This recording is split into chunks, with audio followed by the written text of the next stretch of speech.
A white manager named Richard humiliates a black guest, Malcolm, at a luxury hotel, making a scene that embarrasses Malcolm in front of everyone.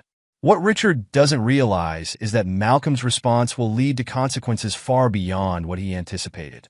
So, how does Malcolm handle the situation once the damage is done? Does he seek revenge, or does he find a way to address the prejudice? Stick around to find out. But before we dive into the story, comment below where you're watching from today, and if you enjoy this tale, don't forget to subscribe.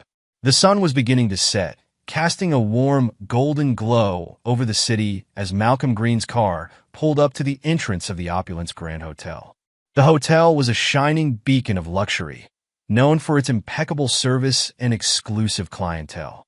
Its towering facade of glass and steel reflected the vibrant hues of the evening sky, signaling the start of another busy night for the hotel. People from all walks of life came to the Opulence, but only those deemed worthy stayed within its gilded walls. Malcolm stepped out of his sleek black car, adjusting the cuffs of his tailored suit. He was a man in his mid-30s, with a commanding presence that came from years of hard work and success. His deep brown skin contrasted sharply with the crisp white shirt beneath his suit jacket, and his polished shoes gleamed as they touched the pavement. Everything about him spoke of success, from the confident way he carried himself to the quiet authority in his eyes. But as he approached the entrance, Malcolm noticed the stairs. The bellhop hesitated before rushing forward to take his luggage, while the doorman barely nodded in acknowledgement. It was subtle, but Malcolm had experienced it enough times to recognize the underlying suspicion. Despite his impeccable attire and the fact that he was a regular guest at luxury hotels across the world, some people still couldn't look past the color of his skin. Pushing those thoughts aside, Malcolm walked through the grand revolving doors and into the hotel's opulent lobby. The air was cool, scented with fresh flowers and expensive cologne. Crystal chandeliers hung from the high ceiling, casting shimmering light across marble floors and plush seating areas. The atmosphere was one of quiet sophistication, with guests dressed in designer clothes, sipping champagne and chatting in hushed tones. Malcolm headed straight for the reception desk, where a young woman with a bright smile greeted him. "Good evening, sir. Welcome to the Opulence Grand Hotel. How may I assist you today?" Before Malcolm could respond, a man appeared beside the receptionist, his presence overshadowing her warm greeting. Richard Haynes, the hotel manager, was in his early 50s, with sharp features and salt and pepper hair neatly combed back. He wore a tailored suit that spoke of old money, and his eyes were cold, calculating. Richard had worked at the Opulence for over a decade and prided himself on maintaining the hotel's reputation for excellence. To him, excellence meant keeping the wrong kind of people out. As Richard approached, his gaze swept over Malcolm, taking in the expensive suit and confident posture. But it was clear that none of that mattered to him. His expression remained neutral, but there was a hardness in his eyes that Malcolm had seen many times before. "Good evening," Richard said, his tone clipped. "May I help you with something?" Malcolm offered a polite smile. "Yes, I have a reservation. The name's Malcolm Green." Richard's eyes narrowed slightly at the mention of the name, but he quickly masked it with a professional smile. "Of course, Mr. Green. One moment, please." He turned to the receptionist and gave her a pointed look, silently instructing her to check the reservation. As the receptionist tapped away at her computer, Richard studied Malcolm more closely. There was something about this man that didn't sit right with him. Perhaps it was the way he walked into the hotel as if he belonged, or the confident air that surrounded him. But Richard had seen this type before.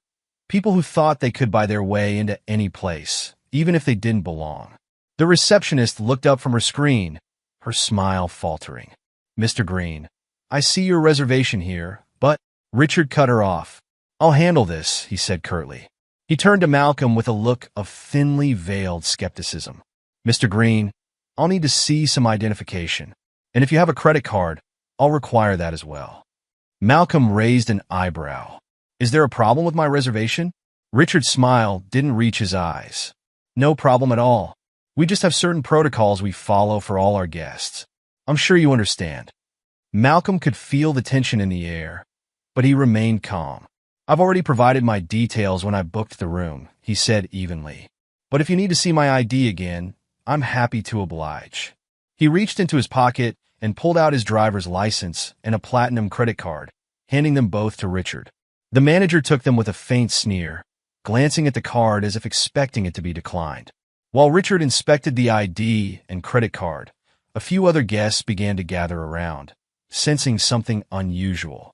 Whispers floated through the lobby, and Malcolm could feel their eyes on him. But he didn't flinch. This wasn't the first time he'd been treated this way, and it probably wouldn't be the last. Richard's eyes flicked back to Malcolm, his expression unchanged.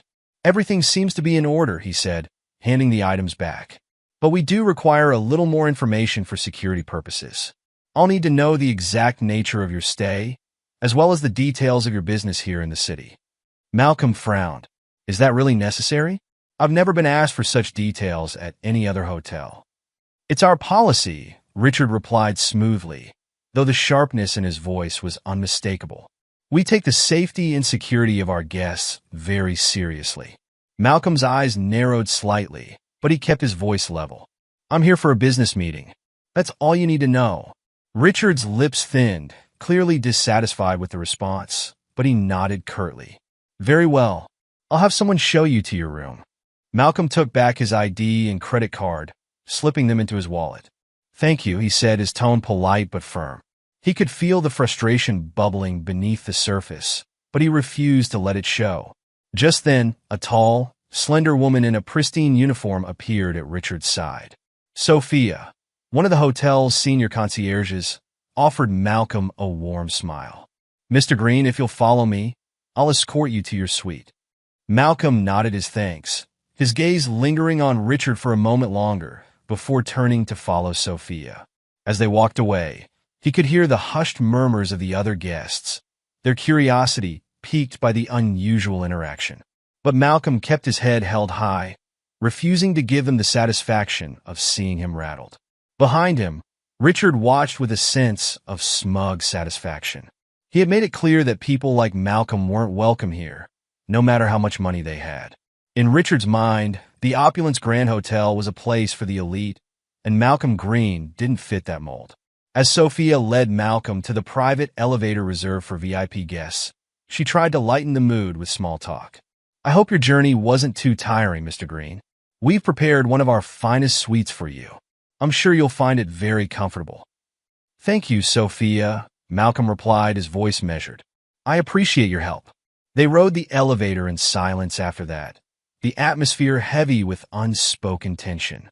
Malcolm couldn't help but replay the encounter with Richard in his mind. He had been expecting a warm welcome, but instead, he was met with suspicion and hostility. It was a reminder that no matter how far he'd come in life, there were still those who would judge him solely by the color of his skin. When the elevator doors opened, Sophia gestured toward the suite at the end of the hallway.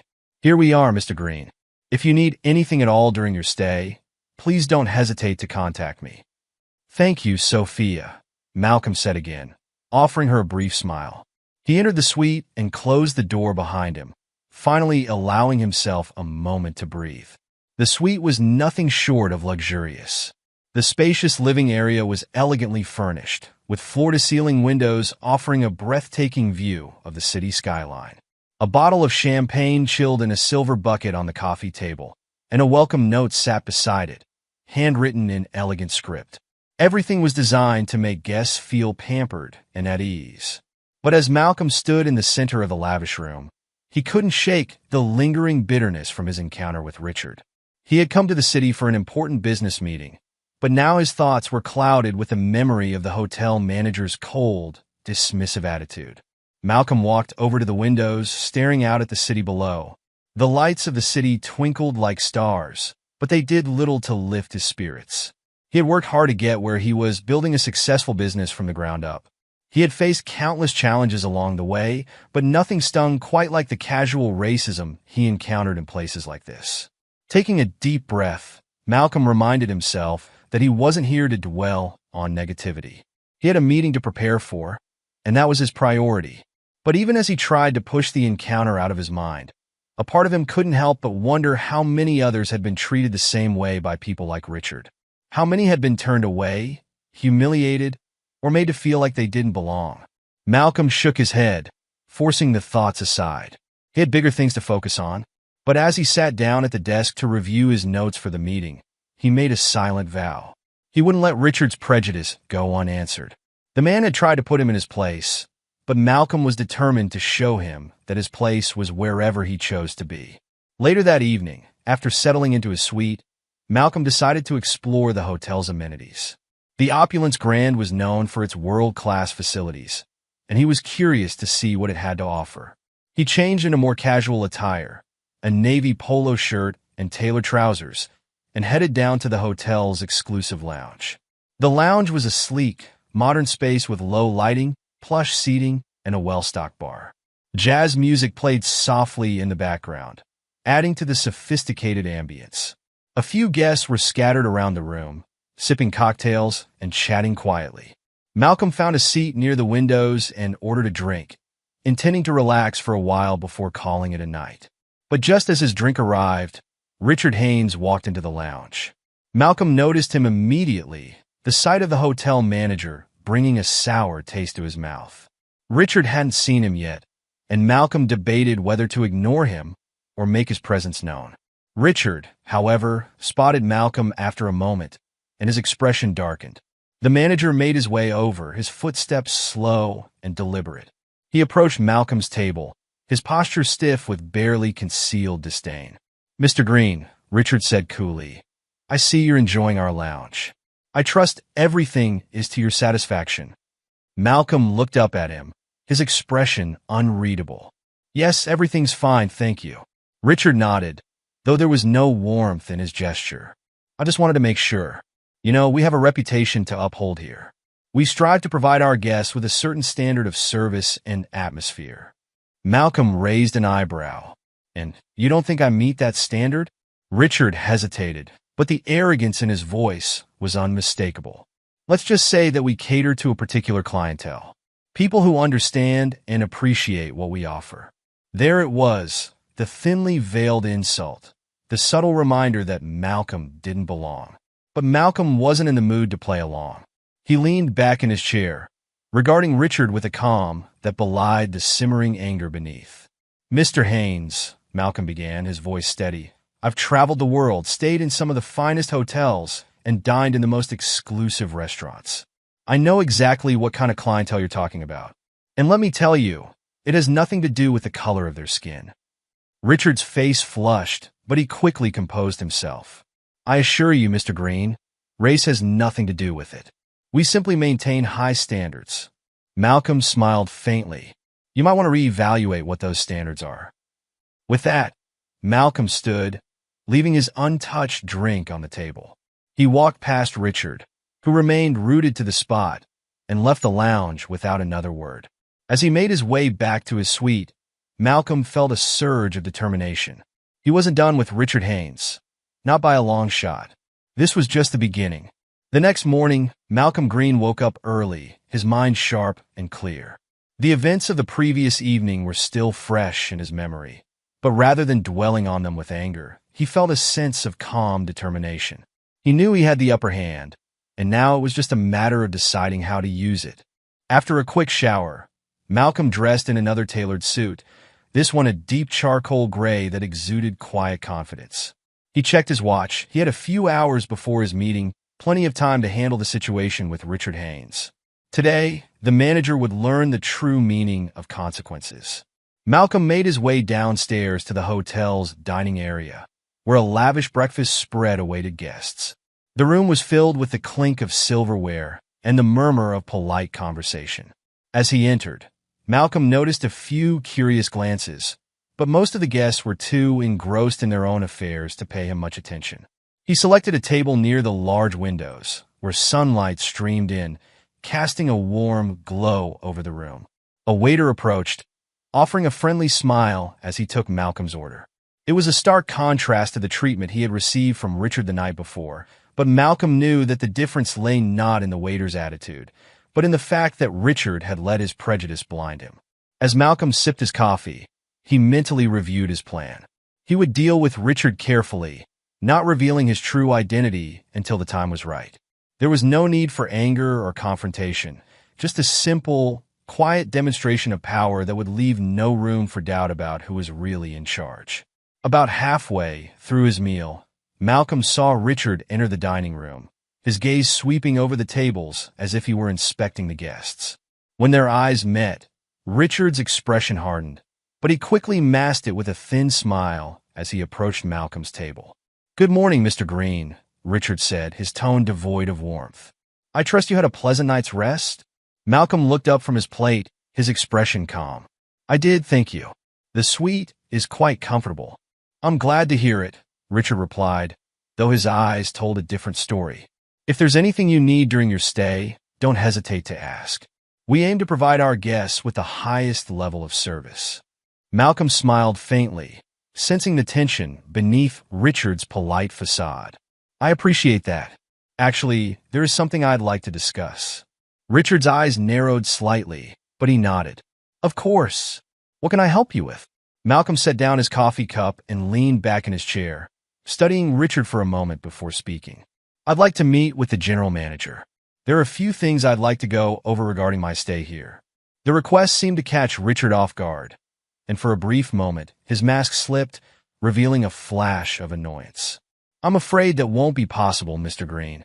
As the hotel manager, I'm the one responsible for overseeing guest services. If you have any concerns, you can bring them to me." Malcolm didn't miss the way Richard's voice tightened as he spoke, but he maintained his composed demeanor. "I understand, but I believe this matter requires the attention of the general manager. It's nothing personal. I'm sure you're quite capable, but I'd like to ensure that my concerns are addressed at the highest level." Richard's smile was more of a grimace now, but he kept his tone polite. "As I said, Mr. Green, I'm more than capable of handling whatever concerns you may have. There's no need to trouble the general manager with minor issues." Malcolm inclined his head slightly, acknowledging the subtle challenge in Richard's words. "I see. Well, in that case, I'll be sure to mention your confidence in your abilities when I do speak with the general manager." Richard stiffened, his eyes narrowing as he tried to gauge Malcolm's intentions. "Mr. Green, I assure you there's no need to escalate this matter. I'm fully authorized to handle any issues that may arise during your stay." Malcolm simply smiled, his expression giving nothing away. "I appreciate your dedication, Mr. Haynes. I'm sure you'll do your best to address my concerns." The conversation ended there, with Richard offering a curt nod before turning and walking away. As Malcolm watched him leave, he couldn't help but feel a sense of satisfaction. Richard had no idea who he was dealing with, and that ignorance would only make what came next all the more impactful. After finishing his breakfast, Malcolm returned to his suite. He took out his phone and made a few discreet calls, his voice low and measured as he spoke. There was no need for theatrics or grand gestures. Just a few words in the right ears would set everything in motion. With the calls made, Malcolm turned his attention to the rest of his plan. He knew that Richard would continue to treat him with disdain, and he intended to give the manager enough rope to hang himself. The key was patience, letting Richard dig himself deeper into the hole he was so eager to create. Later that morning, Malcolm decided to explore the hotel's facilities. The Opulence Grand was known for its world-class amenities, and Malcolm had no intention of letting Richard's behavior ruin his experience. He visited the spa, where he enjoyed a relaxing massage, followed by a dip in the rooftop pool. The staff in these areas were professional and courteous, treating him with the respect that all guests deserved. It was clear that Richard's attitude wasn't representative of the entire hotel, just a particularly ugly exception. By early afternoon, Malcolm was feeling refreshed and ready for his upcoming meeting. He returned to his suite to change, donning a crisp white shirt and a navy suit that exuded understated elegance. As he adjusted his tie in the mirror, his phone buzzed on the bedside table. Picking it up, he saw a message confirming that everything was in place. The stage was set, and all that remained was for Richard to play his part. Malcolm made his way to the hotel's business center, a sleek and modern space designed for high-powered meetings. As he entered, he saw Richard standing near the reception desk, engaged in a heated conversation with one of the staff members. The manager's expression was one of barely concealed frustration, but he quickly composed himself when he noticed Malcolm approaching. "Mr. Green," Richard said, forcing a smile as he stepped forward. Is everything to your satisfaction? Malcolm nodded. Yes, everything's fine. I'm here for a meeting in the conference room. Richard's eyes flicked to the schedule on the screen behind the desk, and Malcolm could see the flicker of recognition as he read the details. Ah, of course. We have you booked in the executive conference room. I'll personally ensure that everything is prepared for your meeting. Thank you, Malcolm replied, his tone neutral. I appreciate your attention to detail. Richard inclined his head slightly, but there was a hint of something in his eyes. Suspicion, perhaps, or maybe just the discomfort of not knowing exactly who he was dealing with. Either way, Malcolm knew it wouldn't be long before Richard's true colors showed themselves again. As the staff prepared the conference room, Malcolm took a seat in the lounge area, reviewing his notes for the meeting.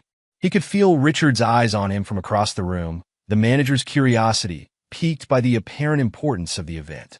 But Malcolm remained calm, biding his time. When the meeting finally began, it was clear that Richard was struggling to maintain his composure. He hovered near the door, occasionally glancing inside, as if trying to piece together the puzzle that was Malcolm Green. But Malcolm paid him no mind, focusing instead on the business at hand.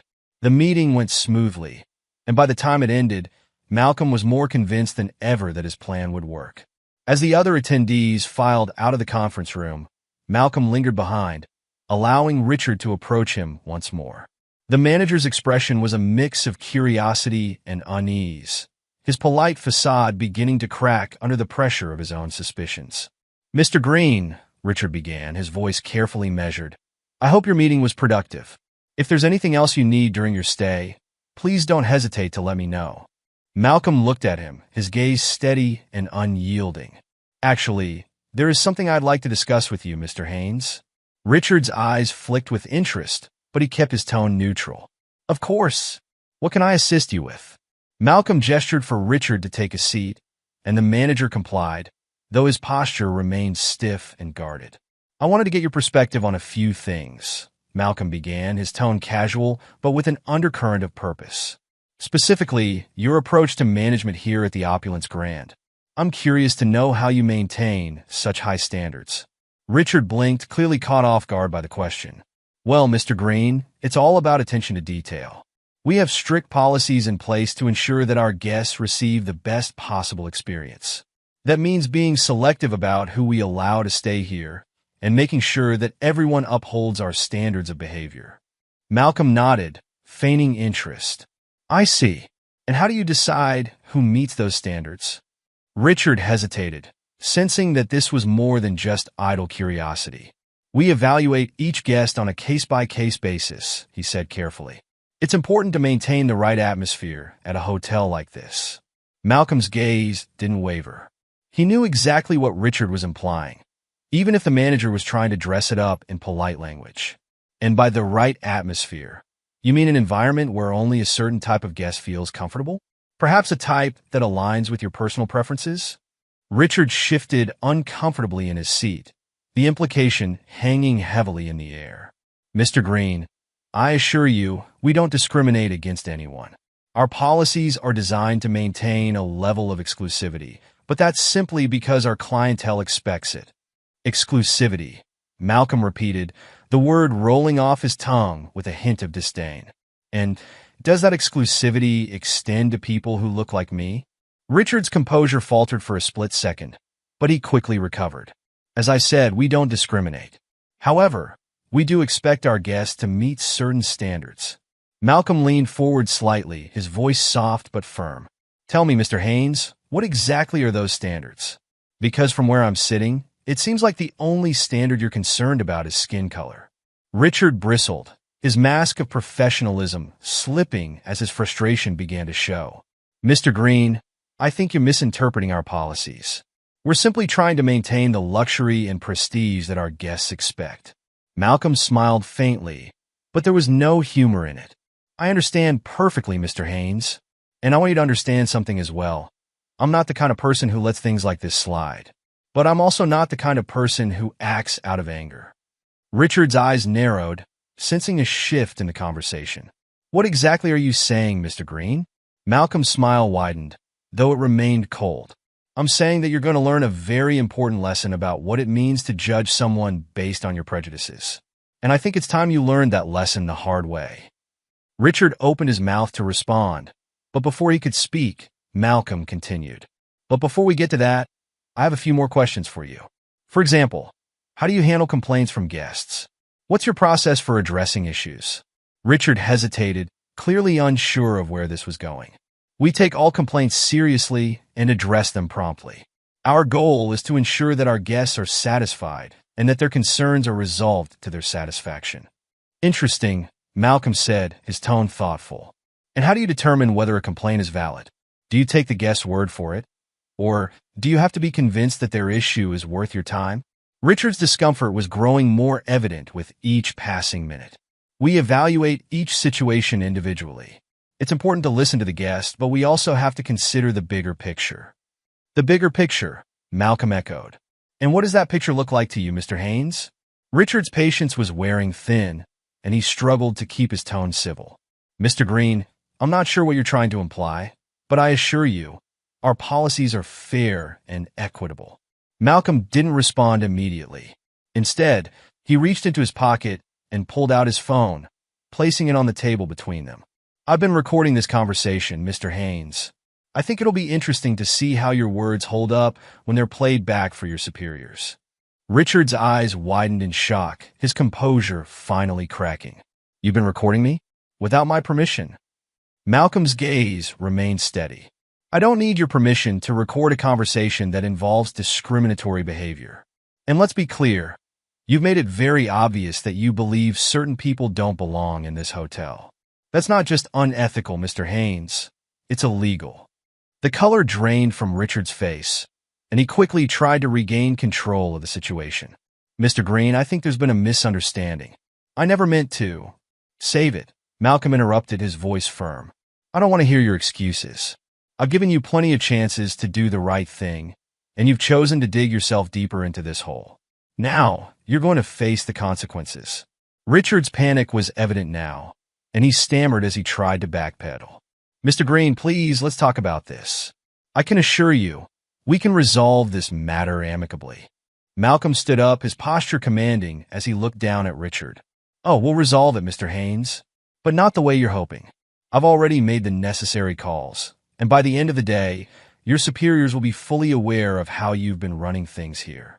Richard's eyes darted around the room, as if searching for an escape. Mr. Green, I didn't mean to offend you. I was just trying to do my job. Your job. Malcolm's voice was cold. Your job is to ensure that every guest is treated with respect and dignity, regardless of their race. You've failed spectacularly at that, and now you're going to pay the price. With that, Malcolm turned and walked away, leaving Richard sitting there in stunned silence. The manager's arrogant facade had crumbled, and all that was left was a man who had just realized the full extent of his mistakes. As Malcolm made his way out of the business center, he couldn't help but feel a sense of satisfaction. Richard had no idea what was coming, and that was exactly how Malcolm wanted it. There was still much to be done, but the first move had been made, and now it was only a matter of time before the rest of the pieces fell into place. Later that afternoon, Malcolm returned to his suite to prepare for his next steps. He knew that Richard would likely try to cover his tracks, but it was too late for that. The wheels were already in motion, and soon enough, Richard would be answering for his actions. As the day wore on, Malcolm received confirmation that his calls had been successful. The higher-ups at the hotel chain had been informed of the situation, and they were not pleased. Arrangements were being made for an internal review, and Richard Haynes would be at the center of it. But Malcolm wasn't done yet. He wanted to ensure that Richard's downfall was thorough and complete. To that end, he made a few more discreet inquiries, gathering information that would paint a clear picture of Richard's behavior over the years. It didn't take long to find what he was looking for: complaints from other guests, whispers among the staff, and a pattern of prejudice that had gone unchecked for far too long. By the time evening rolled around, Malcolm was ready. He had everything he needed to bring Richard down, and he was prepared to do so with the same calm, methodical approach he had used all along. As the morning light streamed through the windows of the hotel's grand lobby, Malcolm Green sat quietly in one of the plush armchairs, waiting. He sipped his coffee slowly, his mind focused on the task ahead. The meeting with Lisa Turner, the general manager, was scheduled to take place in less than an hour. Malcolm had already made all the necessary arrangements, and now it was just a matter of time. Across the lobby, Richard Haynes paced nervously near the reception desk. Despite the recent confrontation with Malcolm, Richard had convinced himself that he was in control of the situation. He believed that whatever complaints Malcolm had raised could be smoothed over, and he could continue running the hotel as he always had. Richard's arrogance blinded him to the reality of what was about to unfold. Malcolm glanced at his watch. The timing was perfect. He knew that Lisa Turner was already on her way, having received his call the previous evening. She had been shocked to hear from him directly, but Malcolm had reassured her that it was a matter of utmost importance.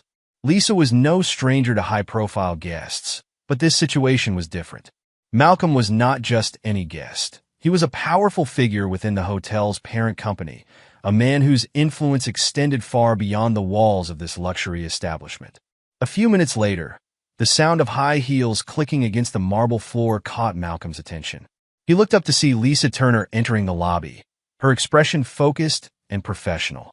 She was a tall, elegant woman in her early 40s, with sharp features and an air of authority. As she approached the reception desk, Richard hurried to greet her, unaware of the storm that was about to hit. "Good morning, Miss Turner," Richard said, forcing a smile as he extended his hand. "I wasn't expecting you today. Is there something I can assist you with?" Lisa shook his hand briefly, her expression unreadable. "Good morning, Mr. Haynes. I was informed of an urgent situation involving one of our guests, so I decided to come down and handle it personally." Richard's smile faltered slightly. "Oh, I see. Well, I assure you, everything is under control. There was a bit of a misunderstanding with one of our guests, but I'm taking care of it." "Is that so?" Lisa replied coolly. "And which guest would that be?" Before Richard could respond, Malcolm stood up and walked over to join them. The moment Lisa saw him, her demeanor softened, and a genuine smile appeared on her face. "Mr. Green," Lisa said warmly, extending her hand. "It's so good to see you again. I wasn't expecting you to be staying with us this week." Malcolm shook her hand, matching her smile. "Likewise, Miss Turner. I apologize for the short notice, but I had some business to attend to in the area." Richard's eyes widened as he watched the exchange, his mind struggling to process what he was witnessing. Why was Lisa Turner, the general manager, treating Malcolm with such deference? And why had she addressed him as Mr. Green? The name rang a bell, but Richard couldn't place it. "Of course," Lisa said, turning to Malcolm with a look of concern. "I understand there's been an issue during your stay. I'm here to make sure everything is resolved to your satisfaction." Malcolm nodded, his expression calm but serious. "Thank you, Ms. Turner. I appreciate your prompt attention. There are indeed some matters that need addressing." Lisa's gaze shifted to Richard, who was now standing frozen in place, his mind racing. "Mr. Haynes," she said, her tone still professional but with an edge to it. "I trust you've been made aware of the situation involving Mr. Green?" Richard's mouth went dry as he struggled to respond. Yes, I have. But I wasn't aware that I'm not just another guest?" Malcolm finished for him, his voice steady. "It's clear you weren't aware of many things, Mr. Haynes." Richard's confusion deepened, and he turned to Lisa for some kind of explanation. "Ms. Turner, who exactly is Mr. Green?" The tension in the air was palpable as Lisa glanced at Malcolm, who gave her a small nod, signaling her to proceed. She turned back to Richard, her expression now completely serious. "Mr. Haynes," she began, "Mr. Malcolm Green is not only a valued guest at our hotel, but he also happens to be one of the largest shareholders in the entire hotel chain. He's a prominent member of the board, with considerable influence over the direction and policies of this company." Richard's face drained of color as the weight of her words sank in. Malcolm Green, a man he had humiliated, belittled, and dismissed, was one of the owners of the very hotel he managed. The realization hit him like a ton of bricks, leaving him speechless.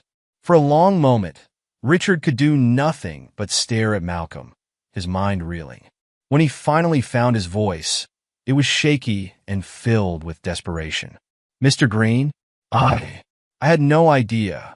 Please, you have to understand, I was only trying to uphold the standards of the hotel. If I had known. But you didn't know, Malcolm interrupted, his voice firm but measured. And that's the problem, Mr. Haynes. You judge me based on assumptions, not facts. You allowed your personal biases to dictate how you treated me, and you did so without any regard for the consequences. Richard's mouth opened and closed as he struggled to find the right words. Mr. Green, I'm truly sorry. It was a mistake, a terrible mistake. I never meant to offend you or anyone else. Whether or not you meant to doesn't change the fact that you did, Malcolm replied, his gaze unwavering. Your behavior was not only unprofessional, but it was also discriminatory. And that's something I cannot and will not tolerate. Lisa Turner remained silent, letting Malcolm take the lead. She knew that this was his moment, and she trusted him to handle it in the way he saw fit. Several hotel staff members had gathered nearby, their curiosity piqued by the unfolding drama. A few guests had also stopped to watch, their expressions a mix of intrigue and disbelief. It wasn't every day that they witnessed such a confrontation in a place like this. Richard's hands trembled as he tried to salvage the situation. Mr. Green, please give me a chance to make this right. I'll do whatever it takes. Malcolm considered him for a moment before speaking. Mr. Haynes, I could easily have you fired right here and now. Given the gravity of your actions, it would be well within my rights to do so. Richard's heart pounded in his chest, the fear of losing everything he had worked for overwhelming him. Please, Mr. Green, he pleaded, his voice cracking. I'll do anything. Just tell me what you want. Malcolm's expression softened slightly, though his gaze remained stern. What I want, Mr. Haynes, is not just for you to apologize to me, but for you to recognize the harm you've caused and take responsibility for it. And not just to me, but to your staff and to every guest you've treated unfairly. Richard blinked, taken aback by Malcolm's words. What do you mean? I mean that you need to apologize publicly, Malcolm said, his tone leaving no room for argument. You need to acknowledge your actions in front of your staff and your guests, and you need to make it clear that this kind of behavior will not be tolerated in this hotel, or any hotel in this chain. Richard swallowed hard, the idea of such a public apology terrifying him. But what will that accomplish? It will ruin my reputation, my career. Malcolm shook his head. Your reputation is already tarnished, Mr. Haynes. But this isn't just about you. It's about sending a message that prejudice and discrimination have no place here. You've been given an opportunity to learn from your mistakes and to set an example for others. Whether you take that opportunity is up to you. The weight of Malcolm's words hung heavy in the air as Richard realized that there was no way out of this. He could either follow through with a public apology and attempt to redeem himself, or he could refuse and face even harsher consequences. Lisa Turner finally spoke, her voice firm. Mr. Haynes, I suggest you take Mr. Green's offer seriously. This is your chance to show that you're willing to change and to take responsibility for your actions. Richard nodded slowly, his expression one of resignation. I understand. I'll do it. I'll apologize. Malcolm's eyes remained on Richard, searching for any sign of insincerity. Satisfied that the manager was genuinely remorseful, he gave a curt nod. Good. We'll make the arrangements. Over the next few hours, preparations were made for the public apology. The staff was notified, and a small gathering was arranged in one of the hotel's conference rooms. Word quickly spread among the guests, and many expressed interest in attending. The anticipation in the air was palpable, with everyone curious to see how the situation would unfold. When the time came, Malcolm stood at the front of the room, flanked by Lisa Turner and a few other senior staff members. Richard stood beside him, looking pale and nervous. The room was filled with hotel employees and guests, all watching intently. Malcolm took a deep breath before addressing the crowd. Thank you all for being here today. I know that this is an unusual gathering, but it's an important one. We're here to address an incident that occurred earlier this week, an incident that involved prejudice, discrimination, and a violation of the values this hotel stands for. He paused, letting his words sink in before continuing. Mr. Haynes has something he would like to say. Richard stepped forward, his hands trembling slightly as he faced the crowd. I want to start by saying that I'm deeply sorry for my actions, he began, his voice wavering. I allowed my personal biases to cloud my judgment, and in doing so, I treated a guest in a manner that was both unprofessional and unacceptable. He glanced at Malcolm, who gave him a reassuring nod, encouraging him to continue. I realize now that my behavior was rooted in prejudice, and I understand the hurt and harm it caused. For that, I sincerely apologize to Mr. Green, to the staff, and to all of our guests. I am committed to learning from this experience and to doing better in the future. Richard's voice grew stronger as he spoke, the weight of his confession lifting slightly from his shoulders. Moving forward, I will participate in diversity and sensitivity training, as recommended by Mr. Green. I know that words alone are not enough, and I'm dedicated to taking concrete actions to ensure that everyone who walks through these doors is treated with the respect and dignity they deserve. The room was silent as Richard finished his apology, the gravity of the moment sinking in. Malcolm stepped forward once again, his voice calm and steady. Thank you, Mr. Haynes. I believe that change is possible, but it requires a willingness to acknowledge our mistakes and to take responsibility for them. I hope that this is a step in the right direction. He turned to the crowd, addressing them directly. Let this serve as a reminder to all of us that we must hold ourselves and each other accountable. Discrimination in any form is unacceptable, and it's up to each of us to create an environment where everyone feels welcome and valued. With that, the meeting came to a close. The staff and guests slowly dispersed, leaving Malcolm and Lisa standing side by side. Richard lingered for a moment, glancing at Malcolm with a look of gratitude before quietly exiting the room. As the conference room emptied, Malcolm felt a sense of satisfaction. He had handled the situation with grace and integrity, choosing a path that allowed for both accountability and growth. He knew that Richard's journey was far from over, but he hoped that the manager would take the lessons learned here and apply them moving forward. Lisa turned to Malcolm, a smile of admiration on her face. You handled that beautifully, Mr. Green. Not many people would have taken the approach you did. Malcolm smiled back. Thank you, Ms. Turner. I've always believed that true change comes from understanding and education. If we can use these moments to teach, rather than simply punish, then we have a chance at making a real difference. Lisa nodded in agreement. I couldn't agree more. And I want you to know that I'll be following up on all the initiatives we discussed. This hotel, and our entire chain, will be better because of it. Malcolm appreciated her commitment. I'm confident that you will, Ms. Turner, and I'll be keeping an eye on things as well. With that, the two of them shook hands, sealing their shared commitment to the future. As Malcolm left the hotel later that day, he felt a deep sense of fulfillment. The confrontation had led to revelation, and the revelation had led to a commitment to change. In the weeks following the incident at the Opulence Grand Hotel, Malcolm Green found himself reflecting deeply on the events that had transpired. While he had achieved his immediate goal of addressing Richard Haynes' discriminatory behavior, he couldn't shake the feeling that there was more work to be done. The hotel industry, like many others, had long-standing issues with diversity and inclusion, and Malcolm was determined to use his influence to bring about lasting change. One sunny morning, Malcolm sat in his home office, reviewing the latest reports from the Opulence Grand. True to her word, Lisa Turner had implemented a series of diversity training programs and policy changes. The feedback had been largely positive, with staff members reporting a more inclusive work environment. However, Malcolm knew that real change would require more than just a single hotel's efforts. With a determined sigh, he picked up his phone and dialed a familiar number. After a few rings, a deep voice answered. Marcus Thompson speaking.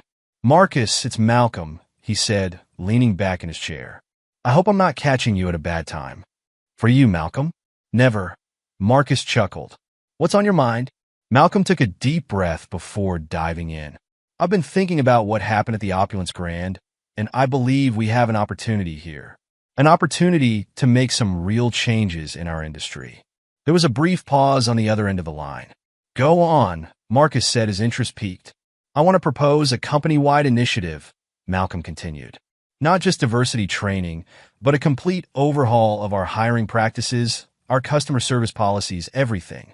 We need to set a new standard for inclusivity in the hospitality industry. Marcus let out a low whistle. That's ambitious, Malcolm. You know there will be resistance from some of the old guard. I know, Malcolm agreed. But if we don't do this now, when will we? We have the resources, the influence. It's time we use them for something more than just profits. There was another pause, longer this time. Malcolm could almost hear the gears turning in Marcus's head. Finally, the other man spoke. All right, Malcolm, you got my attention. Let's set up a board meeting for next week. I want to hear more about this plan of yours. Malcolm smiled, feeling a surge of excitement. Thank you, Marcus. I'll have a detailed proposal ready by then. As he hung up the phone, Malcolm felt a renewed sense of purpose. The incident with Richard Haynes had been a wake-up call, not just for the manager himself, but for Malcolm as well. It had shown him that he had the power to effect real change, and he was determined to use it. Over the next few days, Malcolm threw himself into research and planning. He consulted with diversity experts, pored over studies on inclusive business practices, and even reached out to other industries to see how they were addressing similar issues. By the time the board meeting rolled around, he had a comprehensive plan that he believed could transform their entire hotel chain. The day of the meeting arrived, and Malcolm found himself standing before the board of directors, a diverse group of men and women who held the power to approve or reject his proposal. As he began his presentation, he could feel the weight of their scrutiny, but he pressed on, conviction in his voice. Ladies and gentlemen, he began, what I'm proposing today is more than just a corporate initiative. It's a complete paradigm shift in how we approach diversity and inclusion in our hotels. He outlined his plan, which included revamping hiring practices to ensure a more diverse workforce at all levels, implementing comprehensive training programs for all staff members, and creating new customer service protocols designed to eliminate bias and discrimination. But it doesn't stop there, Malcolm continued. I want us to be leaders in this space. I propose we create a scholarship program for underprivileged students interested in hospitality management and partner with historically Black colleges and universities to create internship opportunities. As he spoke, Malcolm could see the expressions on the board members' faces changing. Some looked intrigued, others skeptical, but all were paying close attention. I know this is a significant undertaking, Malcolm acknowledged as he neared the end of his presentation. But I believe it's not just the right thing to do morally, it's also good business. In today's world, customers are increasingly conscious of the values of the companies they support. By taking this step, we position ourselves as industry leaders and create a brand that truly stands for something. As Malcolm finished, the room fell silent. He looked around at the faces of his fellow board members, trying to gauge their reactions. Finally, Marcus Thompson, the CEO, spoke up. Malcolm, I have to say this is impressive, he began, his tone measured. It's also incredibly ambitious. What you're proposing would require a significant investment of time and resources. Malcolm nodded, prepared for this response. You're right, Marcus. It will require investment.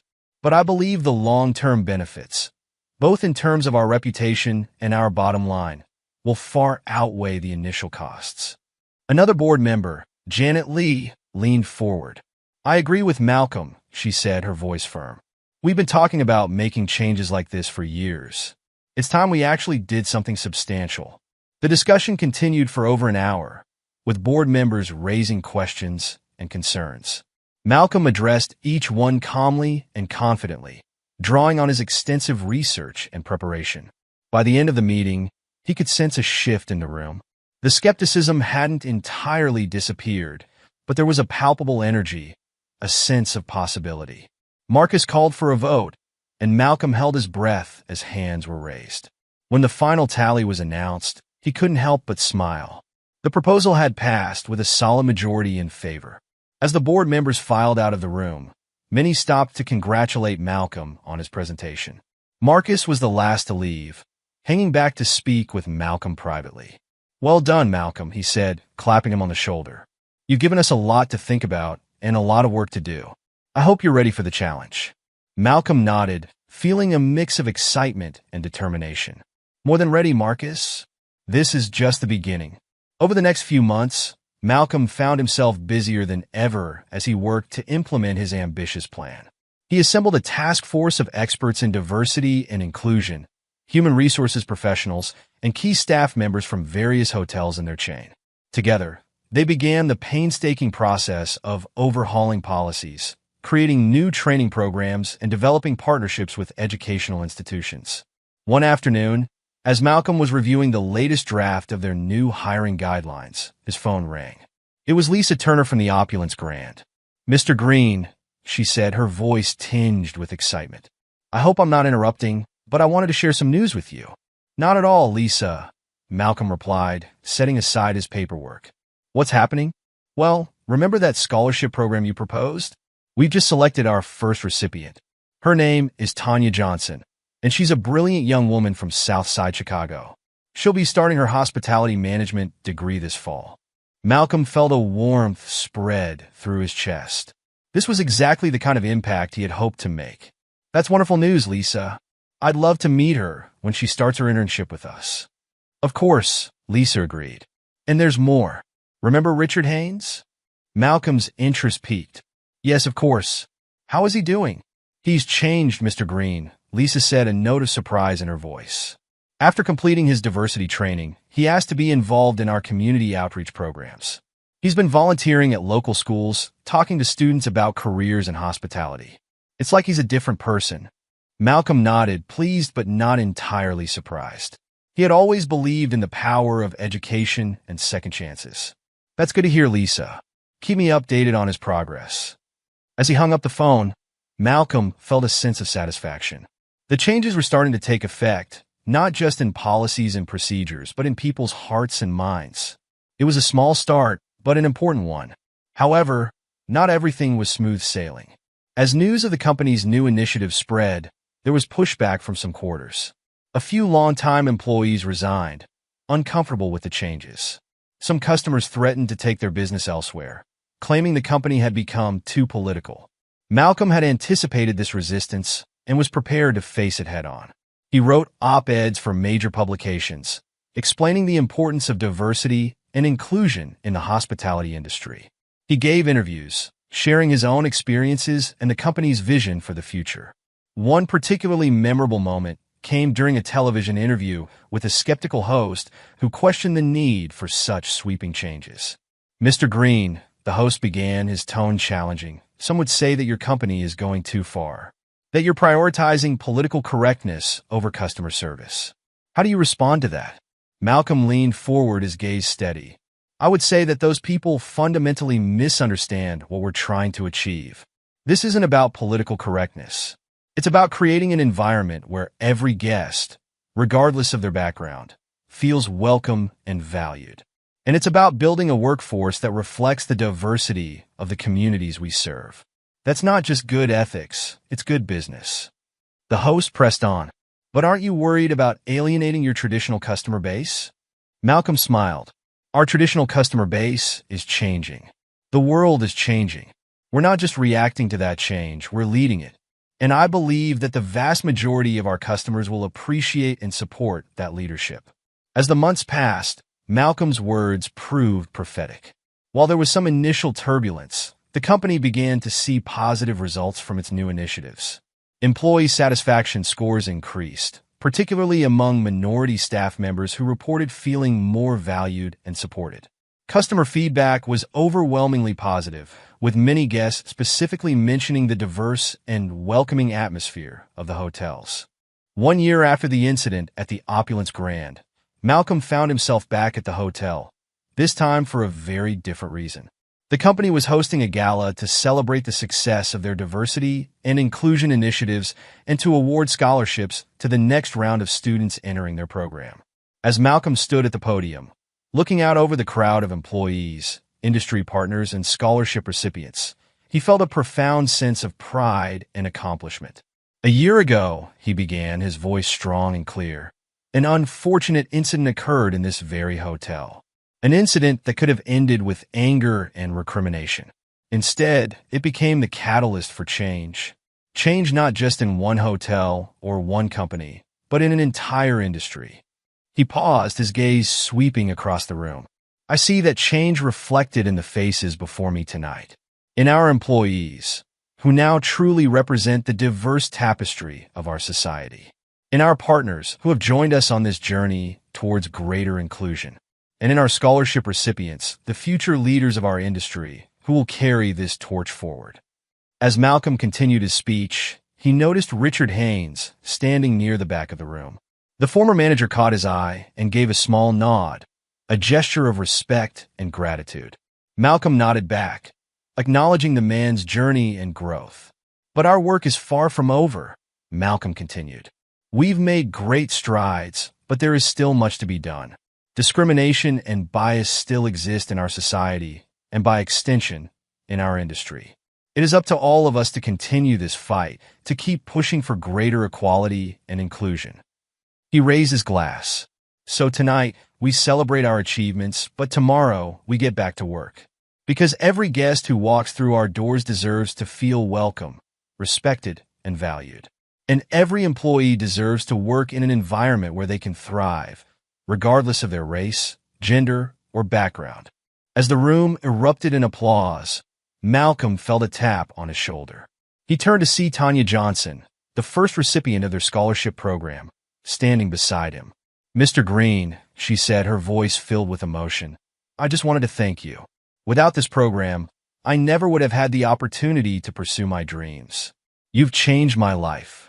Malcolm smiled warmly, placing a hand on her shoulder. "No, Tanya, you've changed your life. We just opened the door. What you do with this opportunity is up to you." As the gala continued, Malcolm found himself reflecting on the journey of the past year. What had started as a personal confrontation had grown into a movement, one that was reshaping an entire industry. There were still challenges ahead, he knew. Change was never easy, and there would always be those who resisted it. But looking around the room, seeing the diverse faces of employees, partners, and students, Malcolm felt a renewed sense of purpose.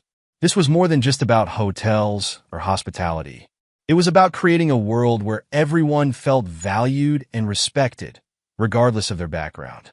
As the evening drew to a close, Malcolm stepped out onto the hotel's balcony, looking out over the city lights. He thought about all the guests who would stay in their hotels, all the employees who would work there, all the lives that would be touched by the changes they were making. It wasn't perfect, he knew. There was still so much work to be done. But it was a start, a step in the right direction. And as he stood there, under the vast night sky, Malcolm Green made a silent promise to himself and to all those who would come after him. The promise to keep pushing forward, to keep fighting for equality and inclusion, to never stop striving for a world where everyone could feel at home, no matter where they were. Because in the end, that's what true hospitality was all about. As he turned to go back inside, Malcolm caught sight of his reflection in the glass door. The man looking back at him was older, wiser, and more determined than ever. He smiled, knowing that this was just the beginning of a long and important journey. A journey that would change not just an industry, but hopefully the world. As the years passed, Malcolm Green's initiatives at the opulence Grand Hotel chain began to attract attention far beyond the hospitality industry.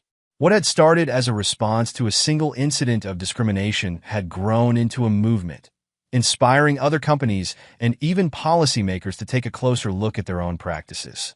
On a crisp autumn morning, 5 years after the initial confrontation with Richard Haynes, Malcolm found himself preparing for a different kind of challenge. He had been invited to testify before a congressional committee on workplace diversity and inclusion. As he adjusted his tie in the mirror of his Washington, D.C. hotel room, he couldn't help but marvel at how far things had come. The hearing room was packed when Malcolm arrived. Journalists, industry leaders, and curious citizens filled the gallery, all eager to hear what he had to say. As he took his seat at the witness table, Malcolm caught sight of a familiar face in the crowd. Tanya Johnson, now a successful hotel manager herself, gave him an encouraging smile. "Mr. Green," the committee chairwoman began, "your company's diversity and inclusion initiatives have been hailed as a model for the industry.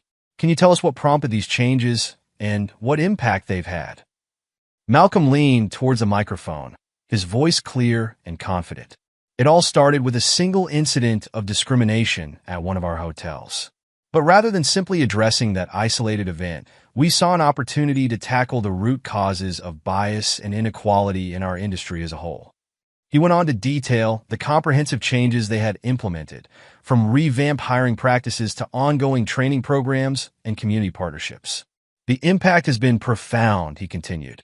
We've seen increased employee satisfaction and retention, particularly among minority staff. Our customer base has grown more diverse, and our reputation has been enhanced. But most importantly, we've created an environment where everyone truly feels welcome and valued. The questions from the committee members ranged from supportive to skeptical, but Malcolm handled each one with the same calm assurance he had displayed in that board meeting years ago. When asked about the costs of implementing such sweeping changes, he didn't hesitate. Yes, there were initial costs, he acknowledged, but we found that the long-term benefits far outweigh those costs. A diverse and inclusive workplace is more innovative, more productive, and more in tune with the needs of a diverse customer base. It's not just the right thing to do morally, it's smart business. As the hearing concluded, Malcolm felt a sense of accomplishment. He had come here not just to share his company's success story, but to advocate for broader change. And judging by the thoughtful nods from the committee members, his message had resonated. Outside the hearing room, Malcolm was approached by a young woman in a sharp business suit. "Mr. Green," she said, extending her hand, "I'm Congresswoman Alicia Ramirez. I was really impressed by your testimony today." Malcolm shook her hand warmly. "Thank you, Congresswoman. I'm glad it was helpful." "More than helpful," she replied. "I'm working on a bill to incentivize diversity and inclusion practices in the private sector, and I'd love to get your input. Would you be willing to consult with my team?" Malcolm's eyes lit up at the prospect. "I'd be honored, Congresswoman. This is exactly the kind of broader change we need to see." As he left the Capitol building that afternoon, Malcolm felt a renewed sense of purpose. What had started in a single hotel had the potential to transform workplaces across the country. But he knew that with greater influence came greater responsibility, and there were still challenges ahead. One of those challenges presented itself a few months later, when Malcolm received a call from Lisa Turner at the Opulence Grand. "Mr. Green," she said, her voice tense, "we have a situation here that I think requires your attention."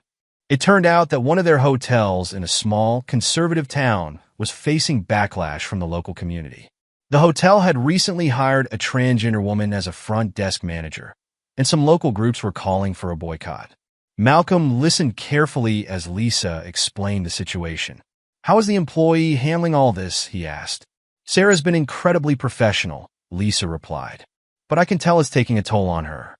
Some of the other staff are getting nervous too." Malcolm nodded, even though Lisa couldn't see him. "I'm coming down there," he said firmly.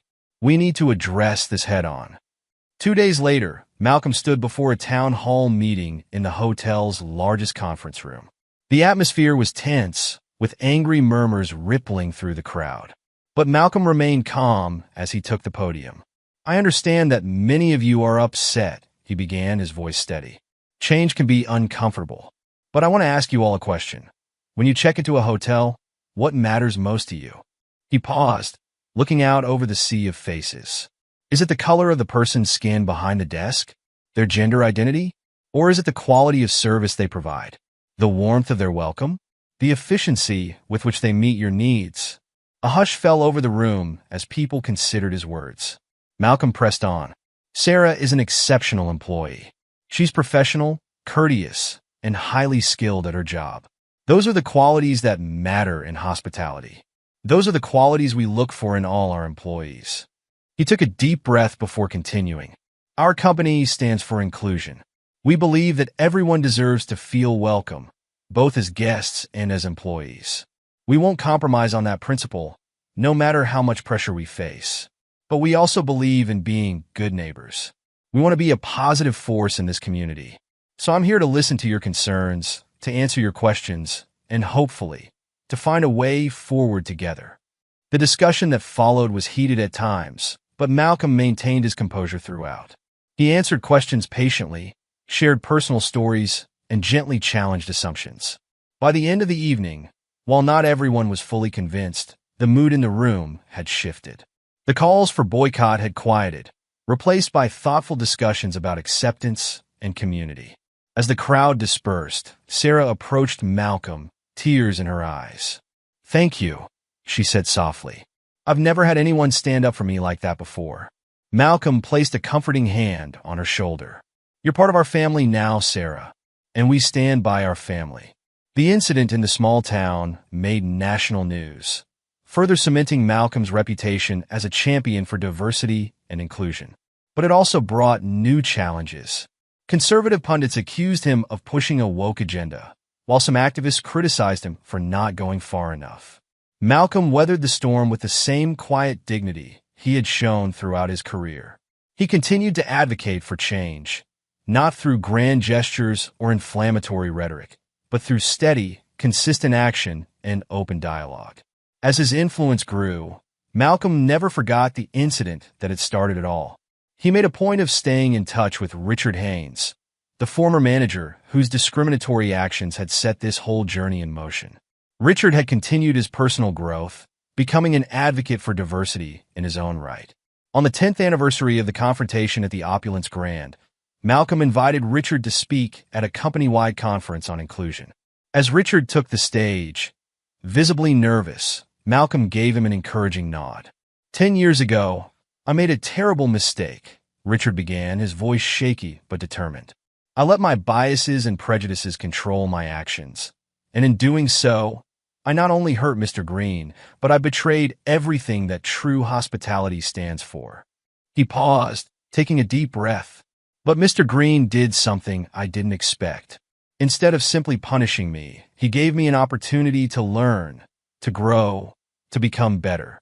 And in doing so, he didn't just change my life. He started a movement that has transformed our entire industry." As Richard continued his speech, Malcolm reflected on the journey they had all taken. The road hadn't always been smooth, and there were still obstacles ahead.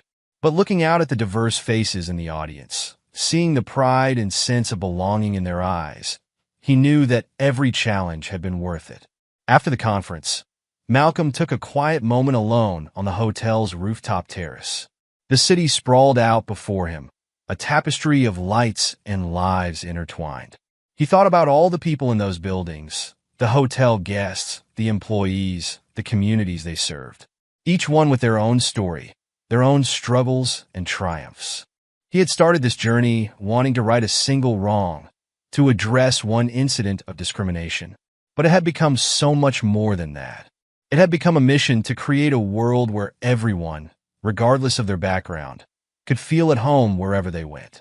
As the cool night air brushed against his face, Malcolm made a silent vow to keep pushing forward, to keep breaking down barriers, to keep building bridges.